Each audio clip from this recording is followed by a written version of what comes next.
Bismillahirrahmanirrahim. Assalamualaikum warahmatullahi wabarakatuh. Alhamdulillahirabbil alamin. Wassalatu wassalamu ala Rasulillah wa ala alihi washabihi wa mawala.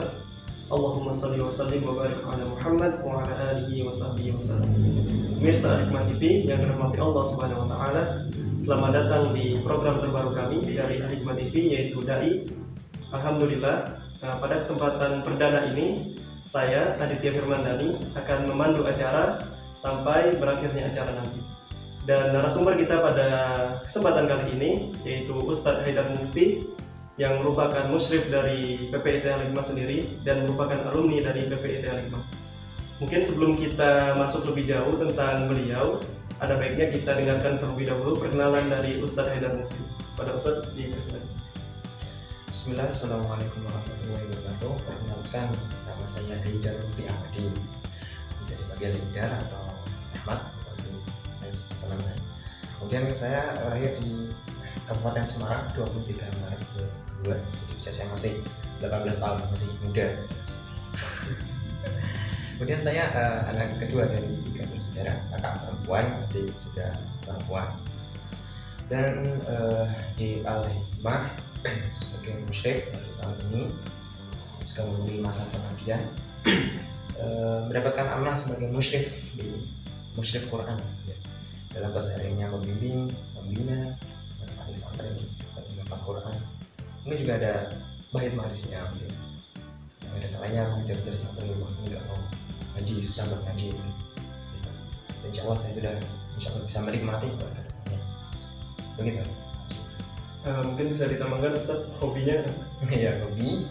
Untuk hobi saya sebenarnya membaca, mendaki. Tapi lebih dominan ke mendaki. Mungkin masih. Ya saya senang karena melihat pemandangan alam itu kan lebih menyenangkan, lebih menenteramkan hati gitu kan.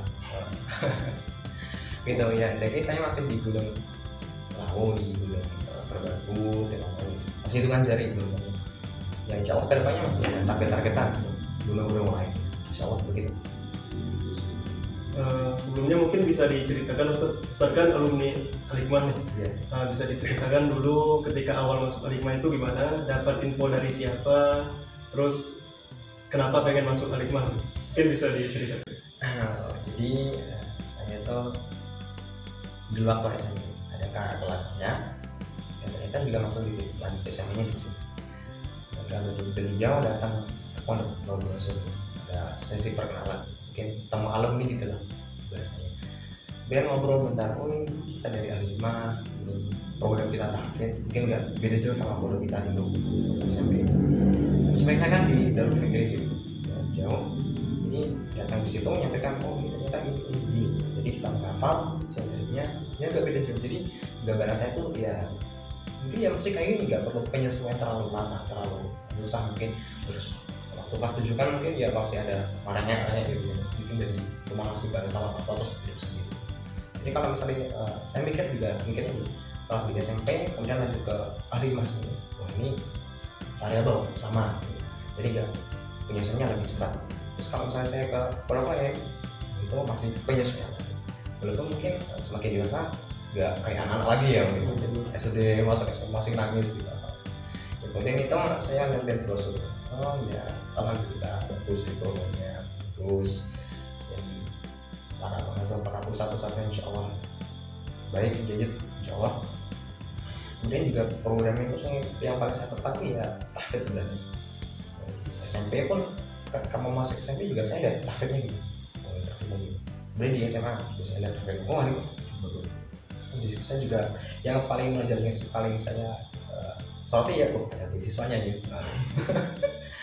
Jadi begitu. Kemudian itu belum langsung saya kepikiran buat masuk Al-Hikmah, belum ada pikiran buat masuk Al-Hikmah. Terus itu tahun 2017 ya, 2017 kalau nggak salah, ya 2017. Kemudian saya ajukan ke orang tua, Bu, Bapak, ini gimana? Ini pripun? Jembatan ada brosur di Al-Hikmah. Dan kan saya pengen masuk di mungkin di Al-Hikmah, masuk ini. Belum ada gambar kalau Al-Hikmah kayak gini mungkin. Ya nggak tahu malahan kalau ada pondok di Boyolali, padahal setiap harinya ya nggak sering dari sering-seringnya saya lewat sini nggak ada tanda-tanda kalau wah pesantren di sini mungkin jalan masalah itu nggak tahu nggak ada. Karena kan Pak desanya di bola di sini kacang itu kan, jadi kalau mau bola kan karena gede kemudian langsung luruskan mau kacangnya kita ya mungkin tahu gitu loh, walaupun sekedarnya tahu ada pondok di sini permata ke kiri nggak jauh 200 meter gitu. Ya saya nggak tahu ya, nggak tahu gitu. Ya saya kemudian tanya, oh ini pelatih mana tuh bola lagi? Belajar sama Pak Kim ya. Pas itu saya ya belum ada gambar sekalipun kalau orang tahu. Ini beberapa saat Pak ngomong yaudah masuk di Indonesia ke Pak Kim, ini juga jauh dari rumah. Ya Bismillah saya pun datang ke pondok. Ini ya survei dulu lihat gambarnya. Oh ya ternyata emang nggak beda jauh dari SMP saya, nggak beda jauh. Melihat kegiatannya dari pagi tahfidz 3 kali juga sama, zikirnya juga sama, mungkin satu muka minimal. Jadi kan saya sudah wah gak apa-apa ini satu muka aja bisa. Kemudian itu yaudah Pak Danuro itu masuk universitas, terus datang kemudian seleksi beasiswa itu hari lupa saya. Kemudian itu seleksi beasiswa saya ambil 5 juz karena saya pengen dapat 100%. Bismillah 100% gitu. Itu sebenarnya sudah persiapan berapa ya? 1 bulan mungkin, walaupun nggak maksimal ya. Restoran ke Ustadz saya itu Ustadz ya sebenarnya kan ada Ustadz di mudir di SMP saya itu kan juga pernah jadi Ustadz di Alimah. Dan saya tanya, ketika saya tanya Ustadz ini gimana ini Alimah? Oh ya bagus, sejalur sama kita gitu apa enak, jadi punya saya nyatu bisa nyaman. Oh ya Bismillah. Kemudian balik lagi ke tadi kerja 5 juz, kemudian pengumuman itu kira-kira 1 minggu ya, kalau nggak salah 1 minggu, kalau nggak 2 minggu itu kalau saya keluar alhamdulillah dapat 50%.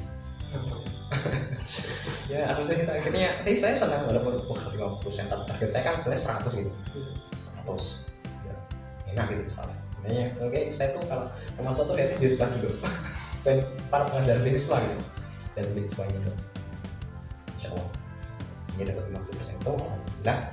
Ini pun 2017 kalau nggak Juni atau Juli itu masuk ke PPIT. Mungkin itu awal masuk PPIT Alikma Ya. Itu kan tadi awalnya nggak ada gambaran buat masuk ke PPIT Alikma kan Ya. Nggak tahu, belum tahu nih Alikma ini kayak gimana, tapi waktu udah masuk itu gimana? Waktu masuk ya saya lihat ya emang sama, jadi belum ada gambar, walaupun belum ada gambaran tapi kan penyusunan kan sudah kayak SMP saya juga beda jauh dari teman-temannya dari, tapi di sini yang beda tuh musiknya dari ustaz-ustaz. Kalau di pondok SMP kan ya berbeda gitu, mungkin ya kalau di sini kan fair gitu kan, misalnya teman gitu bisa ada lebih akrab gitu. Ya yang saya mau tertarik ya wah ini ya fair enak banget gitu. Udah saya nyaman, coba sini bisa 3 tahun ke depan. Kalau di awal itu kan sudah disampaikan ada pengabdian.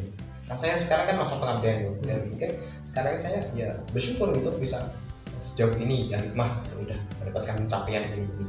Juga ketemu ustaz-ustaz yang masya Allah ilmunya, juga teman-teman yang support mungkin juga enak di sini tuh kuahnya lebih terasa gitu.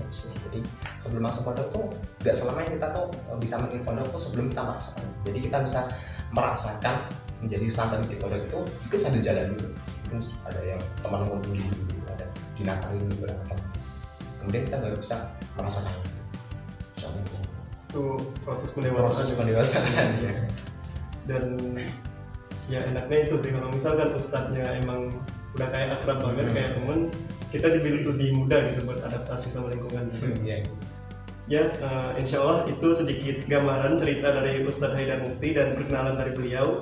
Sebelum kita masuk lagi ke pembahasan yang lebih jauh, kita saksikan dulu jeda pariwara berikut ini. Jangan kemana-mana, tetap di Alikma TV. Pondok pesantren Islam terpadu, Al-Hikmah Karanggede Boyolali. Dai berwawasan ilmu pengetahuan, teknologi berkarakter robani, mendidik Islam integral dan universal dalam lingkungan pesantren yang nyaman. Mengkader dai berakhlak Al-Quran, cetak pemimpin jujur cerdas mandiri. Pemirsa Alikma TV, TV yang dirahmati Allah Subhanahu wa taala, kembali lagi di program kita Dai bersama Ustadz Haidar Mufti Ahmadi. Di bagian awal tadi telah kita dengarkan perkenalan dari Ustadz Haidar dan juga cerita awal masuk Al-Hikmah itu kayak gimana. Dan perlu diketahui juga, alhamdulillah Ustadz Haidar Mufti sekarang udah menyelesaikan setoran 30 juz ya Ustadz ya. Insyaallah 30 juz. Mungkin bisa diceritakan Ustadz dulu awal ngafalnya kayak gimana, terus tantangan ataupun motivasi ngafal itu apa aja? Bisa diceritakan. Bismillah. Jadi saya itu proses menghafalnya itu dari kecil, dari TK ya, dari Al-Fatihah kan kita diajari ya, Al-Fatihah sama orang tua, Al-Fatihah itu dari sholat Al-Fatihah dulu kan. Jadi proses menghafal kita kan sebenarnya dari kecil ya, kita jadi. Tapi itu kemudian di TK juga ngafal dari Anas itu TK itu saya dapat, kalau saya lihat rapotnya itu waktu pulang kalau itu saya lihat rapot Anas ini juga timur gini kapal Quran itu udah dapat sampai surat Al-Bayyinah dari Anas Al-Bayyinah kita cuma setoran itu enggak sekali duduk gitu enggak dari setoran mungkin satu surat kemudian lanjut di MI juga ada ngafal, bukan program sebenarnya, cuma tugas dari guru itu ngafal masih pecah-pecah mungkin satu ayat dua ayat, tapi di juz 32 akhirnya tuh dapat kurang berapa surat ya, kurang 3 surat yang banyak gambar dari siapa bahasa takut juga sebenarnya iya, jadi kurang 4 surat, tapi itu belum lancar, kalau udah kata lancar mungkin cuma setoran sudah kenapa mungkin kalau lihat gambarannya bentar. Jadi itu saya setoran kayak gitu saya cuma enggak sering gitu ya, masih betutan apalagi kan anak SD gitu ya, saya masih suka main, saya kan mainnya sampai mana-mana itu, saya suka layangan, suka mancing, suka sepedaan Main layangan iya, enggak belum masih masa-masa senang-senangnya gitu kan. Kalau saya kan dekat di stasiun itu kan tempat dudukan tinggi itu buat layangan enak cocok gitu. Jadi kalau bis pulang sekolah misalnya ada tugas buat ngapalin ya belum saya hafalin, saya pulang langsung main gitu. Itu pulang sudah jam 5 mau maghrib itu baru mandi gitu. Jadi gitu terus. Jadi nggak kerasa udah kelas 6. Jadi kelas 6 masuk bodoh aja gimana? Gitu. Saya kan sebenarnya bodoh nggak mau gitu. Bodoh nggak mau. Dan ya tapi itu saya lupa kalau nggak saya tuh entah dipaksa atau bagaimana gitu. Kemudian saya masuk SMP ya saya sudah lupa itu gimana. Kemudian di situ mungkin nggak tahu ya saya dipaksa atau enggak saya lupa. Mungkin bisa jadi mungkin dipaksa, terpaksa, terbiasa. Orang terbiasa gitu. Dia masuk di SMP, di situ mulai ngafal. Jadi saya tuh sering ikut daurah 4 kali. Pertama kelas 7 itu 20 hari. Kemudian di kelas 8 itu 40 hari sama 20 hari. Kemudian di kelas 9 itu ada juga daurah 20 hari. Jadi kelas 7 itu dapat 3 berapa ya, saya persisnya lupa, ini cuma kira-kira ya, kira-kira itu berapa tuh? Itu 3 kalau nggak salah 3 kalau berapa itu. Kemudian di kelas 8-nya itu yang paling berkobar-kobarnya semua. Walaupun ya nggak sampai terkobar apa, ya semangat gitu, kayaknya gitu. Kemudian ada berapa ya? Itu kan cuma setoran ya, jadi belum mungkin cuma setoran. Jadi kalau saya cukup udah hafal 30 sebenarnya kayaknya nggak ya itulah nggak tahu proses pengertian proses itu cuma menyetorkan gitu. Mas setoran di 40 hari itu di Bogor ya, itu kan di Bogor 40 hari, yang 20 hari kan di pondok biasanya gitu. 40 hari itu dapat mungkin 7 putaran. Kalau berarti itu dapat persnya berapa saya kan ya, lupa ya.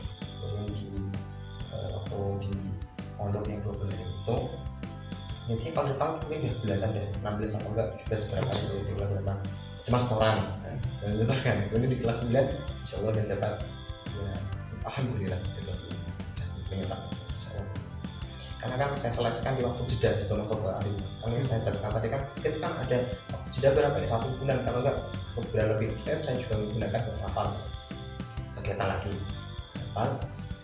kemudian akhirnya masuk di sini saya mulai ulang dari nol.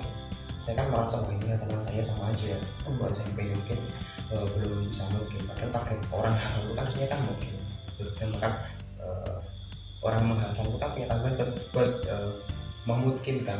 Jadi kalau orang menghafal itu begitu ngafal dari nol, dari pertama dia kan sudah ada perjanjian buat nanti kalau kamu ngafal kamu harus bisa merujak, kalau merujak kan jadi tanggungan kita sendiri.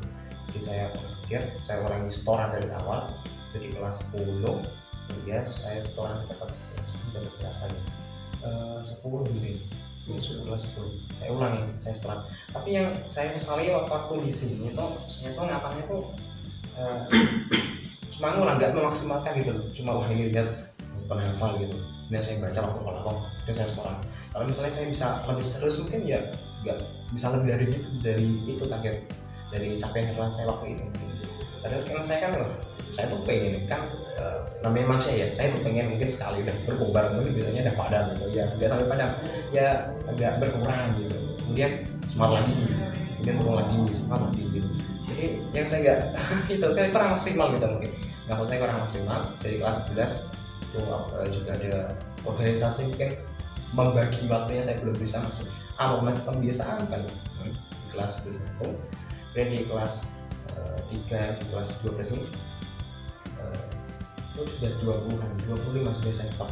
Sudah di 5 nya tuh saya ulang lagi di rumah waktu jeda kemarin juga waktu COVID itu kan kan sudah ke pondok itu buat masa pengabdian itu kan ketika saya waktu ambil beasiswa 50% kan otomatis ada pengabdian, ada masa mengabdi di pondok itu. Nah itu waktu itu juga ada setoran memungkinkan apa, jadi itu juga diulangi dari belakang dan akhirnya saya sekarang 8 insya Allah itu disetorkan mungkin insya Allah gitu. Ya mungkin buat susah senangnya orang hafal tuh ngantuk sebenarnya. Saya tuh sering hafal tuh ngantuk atau kolakong ngantuk gitu. Ya wajar sebenarnya, banyak ya begitu, banyak para santri musyrif juga mungkin merasakan seperti itu perjuangannya orang. Tapi kalau namanya orang sudah semangat dan gigih banget buat mencapai targetnya, mungkin itu bisa terlewati. Mungkin 1-2 blok atau mungkin begitu. Nah, tapi kan Ustadz ketika ngafal Quran pasti jalannya nggak mulus-mulus aja gitu. Pasti ada yang namanya futur, terus juga ya kayak kata Ustadz tadi semangatnya tiba-tiba padam, tiba-tiba semangat lagi. Nah Ustadz kalau misalnya lagi futur nih, cara biar semangat lagi itu gimana? Motivasinya apa biasanya? Kalau waktu nggak semangat itu saya tuh sebenarnya apa ya? Saya telepon orang tua gitu. Mau pengen pulang gitu, pulang gitu katanya. Jadi pulang gitu mungkin lebih semangat. Mungkin kalau udah di rumah udah berat dari pondok gitu. Lalu nanti kalau dari pondok berat bentar nanti bisa kembali lagi, mungkin seperti itu. Juga kalau nggak saya kembali ke hobi saya, mungkin kalau nggak baca lagi gitu. Itu baru insya Allah bisa nggak full lagi. Itu juga pernah tuh saya waktu itu sampai ngapain ya malas, bener-bener malas dah, ya udah rebahan aja nggak sampai ngapain. Dihukum tapi pasrahnya karena bosan gitu, kita cuma ini doang. Terus saya tidur langsung terus saya ya terbesit sendiri gitu kan ya. Wah kalau saya gini terus kan kasih nggak apa-apa gitu, sejauh 50 dan gini gitu. Kalau saya gini terus tidur. Walaupun memang masa-masa futur kan ya ada ya, orang itu ada yang masa-masa futur. Ya akhirnya saya mikirnya gitu. Udah habis saya balik lagi, walaupun belum bisa langsung up gitu, mungkin masih sedikit gitu. Itu dulu, kemudian itu buat ngafalnya kok emang mau mulai lagi dari futur ke capaian target hariannya tuh berat, dong. Lebih berat. Itu. Berarti motivasinya ya orang tua itu. Iya bisa jadi. Ya emang sebagian orang, lebih banyak kan orang itu ya motivasi terbesarnya ya orang tua. Mungkin bisa diceritakan lagi Ustaz, kalau misalkan apa tuh? Ini pakai iklan lagi deh sesi ketiga. Ya? Pakai iklan lagi nggak? Iya. Iya. Ini bisa dipotong nggak? Bisa. Apa lagi yang bisa tanya? Tadi kan sudah ini ya, cukup panjang ya. Ini aja. Langsung bukan diarahkan buat iklan dulu, jeda pariwara. Habis itu masuk ke yang sesi selanjutnya itu tentang pengalaman mengampu halakoh di markas Quran terutama gitu ya. Dan Masya Allah, telah kita dengarkan barusan penjelasan dari Ustadz Haidar gimana pengalaman beliau di halakoh ketika baru masuk pondok itu gimana, terus baru ngafal Quran juga gimana, dan luar biasa perjalanannya benar-benar penuh lika-liku ya Ustadz. Dari futur terus semangat lagi, futur lagi, semangat lagi. Insya Allah setelah ini kita akan dengarkan lagi pengalaman Ustadz Haidar ketika udah jadi Ustadz ya. Udah mengampu halakoh tahfiz. Tapi sebelum itu kita saksikan dulu jeda pariwara berikut ini. Tetap di Al-Hikmah TV. Pondok pesantren Islam terpadu, Al-Hikmah Karanggede Boyolali. Dai berwawasan ilmu pengetahuan, teknologi berkarakter robani, mendidik Islam integral dan universal dalam lingkungan pesantren yang nyaman. Mengkader dai berakhlak Al-Quran, cetak pemimpin jujur, cerdas, mandiri. Pemirsa Al-Hikmah TV yang dirahmati Allah Subhanahu wa taala, kembali lagi di program kita Dai bersama narasumber kita Ustadz Haidar Mufti Ahmadi. Alhamdulillah di sesi kedua tadi telah kita dengarkan pengalaman dari Ustadz Haidar ketika awal menghafal Al-Quran dan perjuangan beliau ketika menghafal Al-Quran hingga bisa sampai ke titik sekarang ini. Insya Allah Ustadz di sesi ketiga ini kami akan bertanya tentang, kan Ustadz Haidar sekarang udah jadi musyrif halakoh nih, dia musyrif halakoh tahfiz, alhamdulillah, dan mungkin bisa diceritakan pengalaman ketika menjadi musyrif itu apa aja? Ya. Jadi menjadi musyrif Al-Quran itu adalah suatu kebanggaan, kemuliaan. Karena kita menghafal kalamullah yang berbeda dari Allah Subhanahu wa taala menurunkan lewat malaikat Jibril. Jadi malaikat Jibril jadi mulia, jadi malaikat bersama. Kemudian diturunkan ke Nabi Muhammad SAW, dan beliau juga menjadi rasul yang mulia. Karena begitu kemuliaan itu disampaikan kepada umat-umatnya, maka insya Allah umat itu juga akan merasakan kemuliaan, bahkan nikmatnya yang Allah berikan buat para penghafal menjaga Al-Quran tersebut. Jadi pengalaman saya itu tentang jadi musyrif itu unik, senang gitu. Berbeda sampai yang berbeda-beda, sifatnya bermacam-macam. Ada yang mungkin nakal, ada yang agak bandel dikit, ada yang paling cepat, orang pembawaannya serius. Juga ada yang mungkin terserah, wah saya sendiri, seenaknya sendiri gitu. Ada yang ngapalnya buat-buatan. Itu juga menjadi ujian tersendiri buat para musyrik. Jadi bagaimana sekreatif mungkin kita menghadapi anak-anak yang begitu macamnya sifatnya, kita juga harus mengembangkan sifatnya juga. Wah, kita kalau mereka dengan cara ini, ini cocok enggak, mereka bisa menerima, mereka mau mengerti cara kita berpengalaman enggak. Jadi musyrik bukan sekadar menerima setoran, jadi kekreatifan kita buat mengajak mereka buat oh bagaimana caranya. Dia harus wah kamu ngapal 1 jam langsung gini. Baru misalnya mereka nggak ada pengalaman dari ngapal, kita nggak kasih tahu itu kan ya, jadinya kan nggak sinkron. Jadi mereka wah ini ngapal usah ngapal, saya ngapal misalnya tahajud belum bisa, belum jadi apa, cuma langsung suruh ngapal. Jadi dari awal kita harus lihat dulu dari santrinya dulu, kita lihat saja santrinya apakah dia sudah bagus, sudah cocok layak buat ngapal, baru kita perbolehkan buat ngapal. Tapi kalau sekarang yang belum bisa mungkin tajunya juga belum benar, kita akan bantu dulu. Kemudian kita damping kalau misalnya baru awal hafal juga belum bisa cepat, jadi kita lagi dulu. Jadi masalah menjadi musyrif itu banyak kesabaran, kekreatifan, jadi saudara, jadi teman, jadi pemimpin gitu.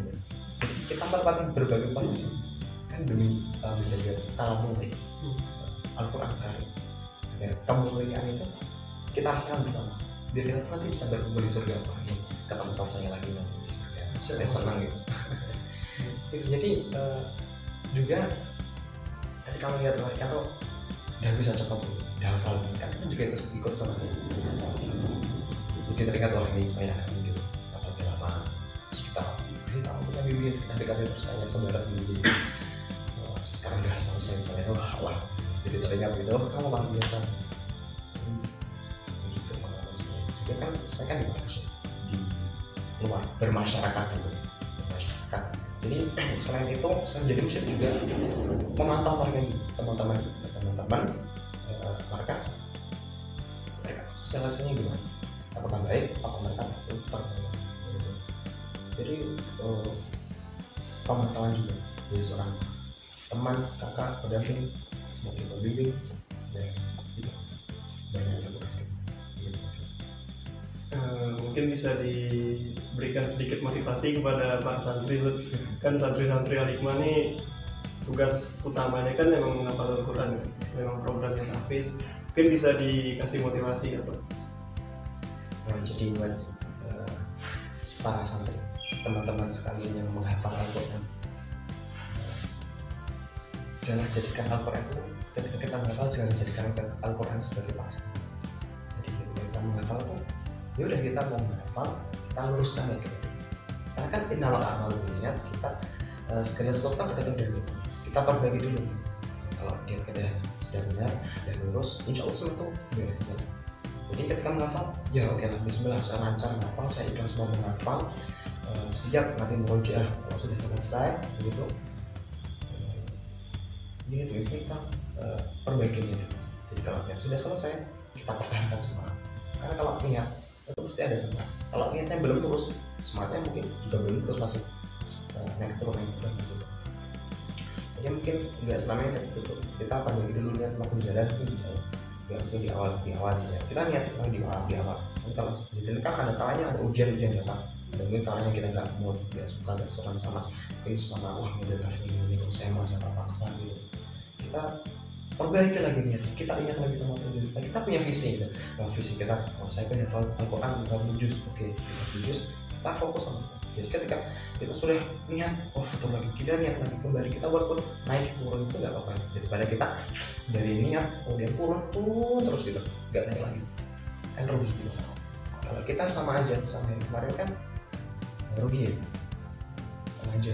Kalau apalagi kalau hari kemarin lebih buruk, sekarang bangkrut, lebih dari bangkrut terakhir. Jadi kita kan jadi insan manusia kan yang bermanfaat. Khairul man ta'allama Al-Quran wa 'allama. Selain juga setelah kita selesai menghafal Al-Quran, kita juga harus mengamalkan. Jadi pesan saya sama teman-teman seperjuangan para penghafal Al-Quran, jadikanlah Al-Quran itu sebagai sebuah penenteran, sebuah kenikmatan. Jangan jadikan Al-Quran itu sebagai paksaan. Karena apabila kalian menganggap itu sebagai paksaan, maka kalian tidak akan merasakan kemuliaan yang Allah berikan kepada para penghafal. Masya Allah, motivasi yang ngena banget, halus tapi ngena buat penghafal Al-Quran di luar sana. Insya Allah setelah kita dengarkan nasihat dari Ustadz Haidar Mufti Ahmadi, setelah ini kita akan masuk ke sesi selanjutnya. Tapi sebelum itu kita saksikan dulu jeda pariwara berikut ini. Jangan kemana-mana, tetap di Al-Hikmah TV. Pondok pesantren Islam terpadu, Al-Hikmah Karanggede Boyolali. Dai berwawasan ilmu pengetahuan, teknologi berkarakter robani, mendidik Islam integral dan universal dalam lingkungan pesantren yang nyaman. Mengkader dai berakhlak Al-Quran, cetak pemimpin jujur, cerdas, mandiri. Pemirsa Al-Hikmah TV yang dirahmati Allah Subhanahu wa Ta'ala, kembali lagi bersama kami di program Dai bersama saya dan juga narasumber kita Ustadz Haidar Mufti Ahmadi. Dan di sesi terakhir ini kami akan mengumumkan pemenang dari lomba Semarak Maulid Nabi Muhammad SAW 1442 Hijriah bersama PPIT Al-Hikmah. Dan pengumuman akan ditayangkan dalam video berikut ini.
ucapkan selamat kepada para pemenang lomba Semarak Maulid Nabi Muhammad SAW 1442 Hijriah bersama PPIT Al-Hikmah.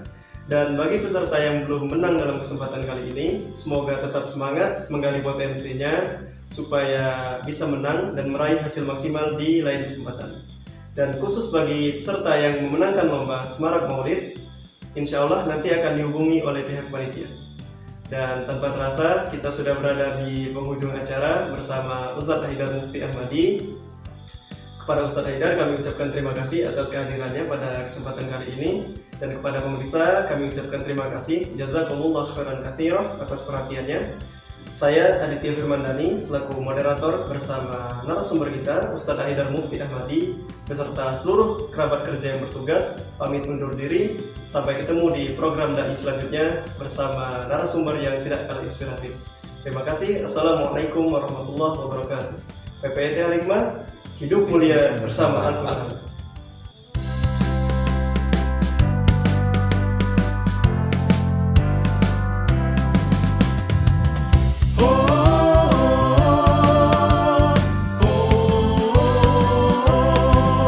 Pondok pesantren Islam terpadu, Al-Hikmah Karanggede Boyolali. Dai berwawasan ilmu pengetahuan, teknologi berkarakter robani. Pendidik Islam integral dan universal dalam lingkungan pesantren yang nyaman. Mengkader dai berakhlak Al-Quran, cetak pemimpin jujur cerdas mandiri. Al-Hikmah Karanggede Boyolali, hidup mulia bersama Al-Quran. Majulah selalu pesantrenku, menggapai ridha Allah. Al-Hikmah Karanggede Boyolali, hidup mulia bersama Al-Quran. Majulah selalu pesantrenku, menggapai ridha Allah.